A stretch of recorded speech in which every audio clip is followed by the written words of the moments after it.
with some of those patients still. But I would agree with Dr. Reddy that in pediatrics and in brain tumors, where I specialize, used to be a large number of those kids didn't live past, a year past their illness. And I would say now, in most of our leukemic patients, 85% or more are cured. That's a great number. Before chemotherapy, really none of them were. In the lymphoma setting, in Hodgkin's and lymphomas, again, we're seeing very high cure rates. In the solid tumors in kids, you see some of the same problems we used to have in the day, where they would have a large surgery, large chemo, and need extensive therapy. And you see better cure rates, just longer therapy to get it, as opposed to a shorter course in adults. In the brain, because of surgery, imaging being so good nowadays, we're getting better surgical resections. We have better targeting for giving radiotherapy following a surgery. And again, we're seeing better cure rates for most of our pediatric tumors.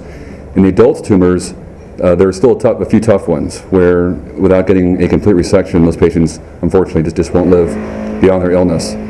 So it depends on what tumor you're talking about, the presentation of the patient. There are some tumors that, regardless of the presentation, how early you find it, you just don't do well. In the ones that you mentioned, in cervix and in breast cancer, if those are found early, you can change the course of their therapy. You can create a scenario where ladies are actually cured of their disease because they were found earlier. And that's true of those tumors in like specific, breast and cervix. So screening programs are critical. In the United States, I would say that's changed the course of breast cancer, and the cure rates are in the 85% or 90% range in the United States for breast cancer, because most women, the vast majority, are found with a 1 centimeter tumor at their presentation because of mammograms. And in cervix cancer, the same thing. It's one of the biggest killers of women worldwide.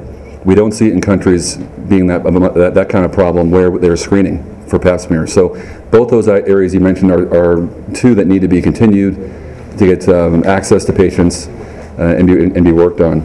I want to mention a few other things that are happening and changing in cancer care, and particularly in radiotherapy, where I specialize.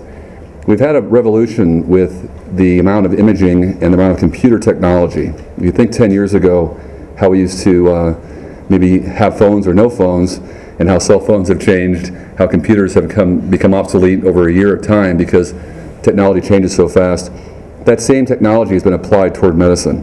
And in radiation oncology, where imaging and therapy are using these computers, we've seen a dramatic change in 10 years from how I used to treat patients.